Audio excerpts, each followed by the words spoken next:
What is the usual reaction you get when you tell someone you are Aboriginal? Are you sure? You don't look it. Really? I always get really. They say, where are you from? And I'll say, Australia. But they say, where are you originally from? And I say, Australia. Oh my God, but you're so pretty. And I think that was like the moment where I go, holy moly.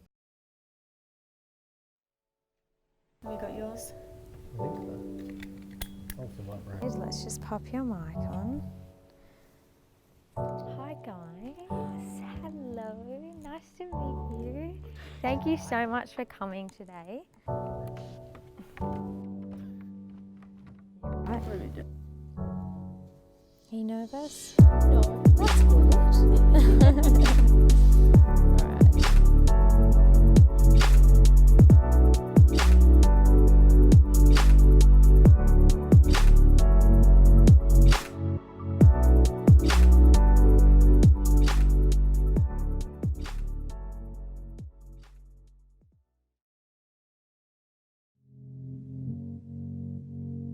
I'm Nayesh Blanchard Dunn. I'm a Budawang woman on my dad's side, from the South Coast, and a Quandamooka woman from North Stradbroke Island in Queensland on my mum's. Growing up, both my parents were so dedicated to working in Aboriginal education. This really shaped my proud ownership of my Aboriginal history and also motivated me to participate actively in my Aboriginal community. To idolise this, I'm assumed to be alumni of the Career Trackers Indigenous Internship Program, and through this, I hope to become a strong Aboriginal leader.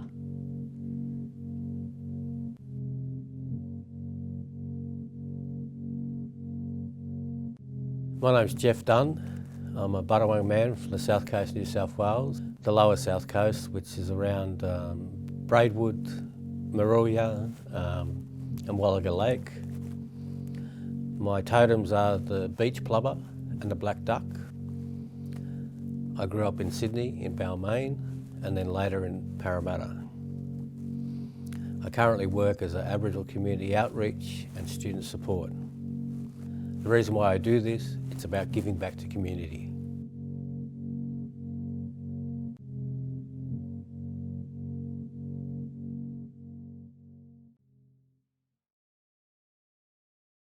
What do you find yourself constantly explaining in this situation?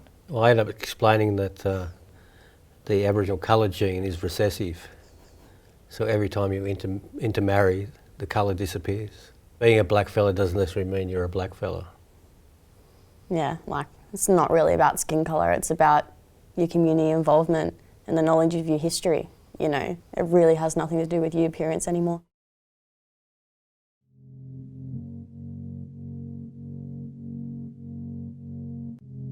My name is Akayla Newman. I'm a proud Wiradjuri and Gadigal woman. I currently study theatre and performance at Sydney University, and next year I will do my honours in Indigenous performance and the female body as a site of self-representation and healing.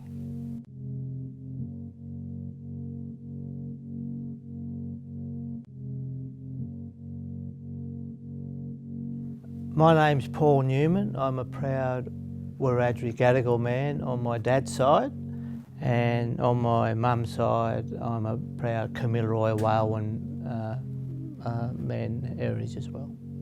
And live in Sydney. I'm self-employed as a business management consultant. At this time of my career I feel very privileged. I've achieved all my career goals and I'm now actually winding down and hope to retire next year.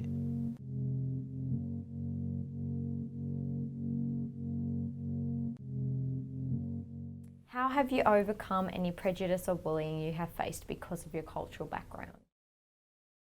I think for me to overcome any bullying, number one, always ask them what they know about Aboriginal culture, and then through that have that discussion about your own experience and helping others to understand. I remember one time, depending who I'm talking to, there was this old lady, and then when I said, oh, I'm actually Aboriginal, she kind of let go of my hand, and I was just like, oh, okay, here we go. And she goes to me, oh, so where are your people from? And I'm like, yep, so I'm from Wiradjuri Nation, New South Wales. And she's like, I've been to the Kimberley. And those kind of reactions always make me laugh because I just go, oh, honey, you've got no idea.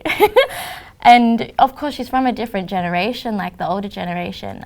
They were just taught differently. They just think differently. And yeah, you've got to be the one to educate, but sometimes I think when it's been ingrained into your body to know a different way, there's no kind of changing, you've just got to laugh at the face of adversity. And also, I was privileged as a young Aboriginal person to have some real good mentors from Aboriginal leaders who've long passed, people like Uncle Chicka Dixon, Charlie Perkins and people like that. And not a lot of Aboriginal people have had that opportunity to be mentored, if you like. And so I take that with privilege because those elders and leaders have shared their story with me. So then, and this is a cultural thing, you then have an obligation to share that story and also be a leader. So that's how I've sort of overcome that, fulfilling my cultural responsibility about caring and sharing, educating that next generation.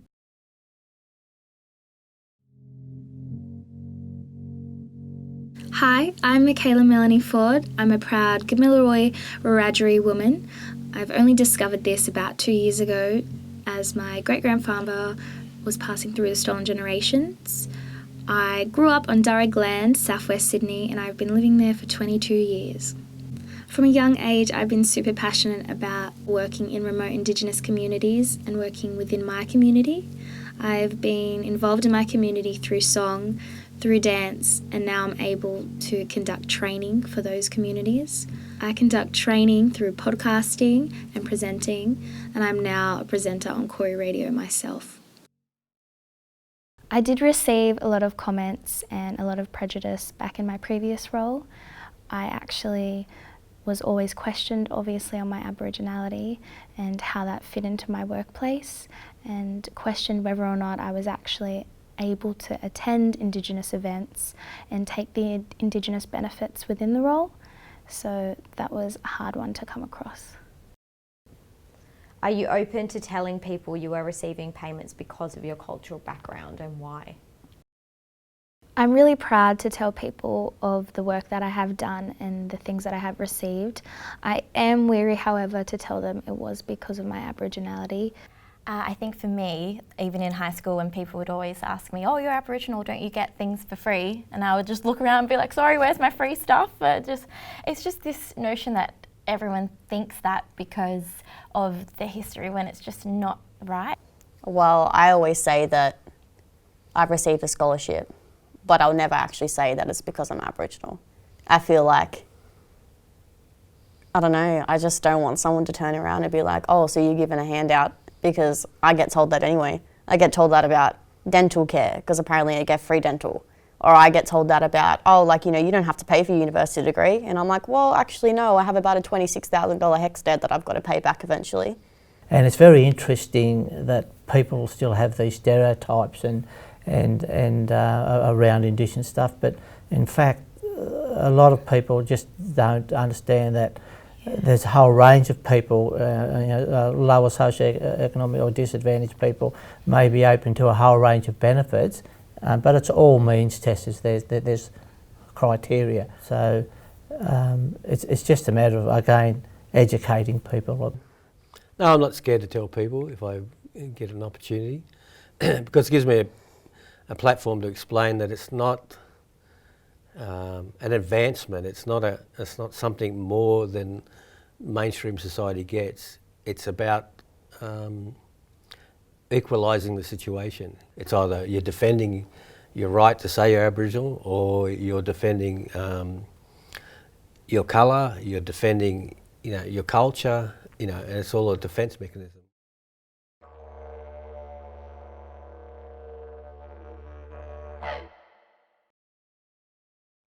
How can Western society better empathise with the traumas of the stolen generation? I think it starts with acknowledgement. Just because it happened so many years in the past doesn't mean it isn't still very real for the Aboriginal people and their communities. Sorry Day was great, but it doesn't mean anything when it comes to, you know, the raw emotion that is felt. I think they can better empathise, I guess, through wanting the education, like wanting to know about what happened, rather than just like sweeping it under the rug as if something, you know, it happened so many years ago, so like why does it still matter? But the truth is it still affects us. I think we've had a lot of suffering as a culture and even as a family, so I think any opportunity to get one step closer to the white man is, yeah, just got to grab it and make sure that there's representation for the next generation coming. Yeah.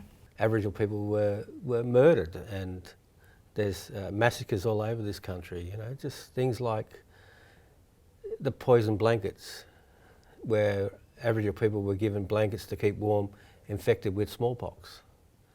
And, you know, it created, you know, when you hear history like that, it's sad.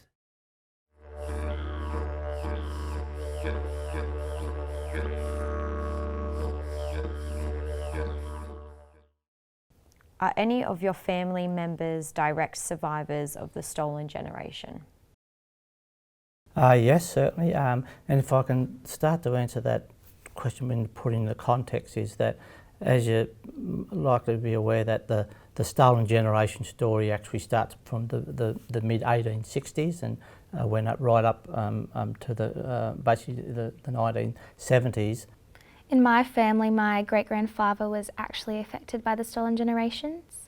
My grandfather does speak about it, but he doesn't touch on it too much. It actually blurred the line between what mob he originates from and where he actually comes from and where he was born. This does affect his willingness to speak about it. But what did happen was, with the women in my family, my great-great-grandmother and my great-grandmother both had husbands who they divorced and who weren't non-Aboriginal, and they took the children with them. And my grandmothers were left on their own. But in a sense, it's a stolen generation, because those kids were brought up not necessarily knowing that they're Aboriginal, or not feeling comfortable to say they're Aboriginal. But a few of them have found their way back to family, and as a result, you know, that's why I know about my history. I was taken away with my 7 siblings, and so we were living at Quambone. Quambone's in northwest New South Wales. We were living on the Aboriginal mission, and I grew up in a generation where the average Aboriginal person lived on what was referred to as an Aboriginal mission. I think even though it was a traumatic time and had a big impact on myself and my siblings, and also my parents, it was very satisfying in many ways for us to be able to talk about it, and I still talk about the whole sort of story with family, you know, cousins and so on. And but sadly, what the big thing that it sort of had an impact on is that intergenerational trauma.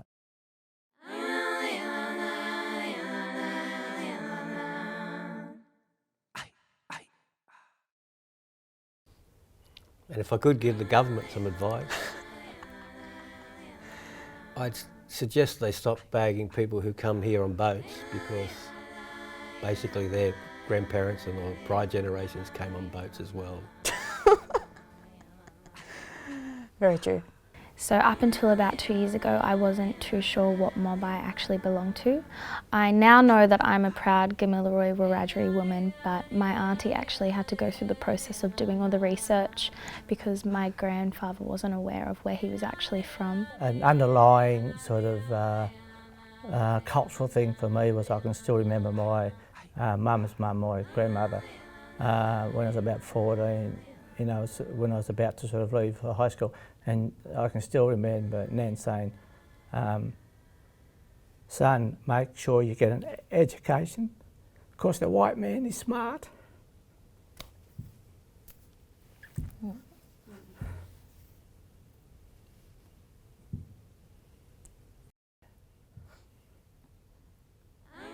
So I had some of that cultural stuff. Make me cry. That's all good. Spirits are with us.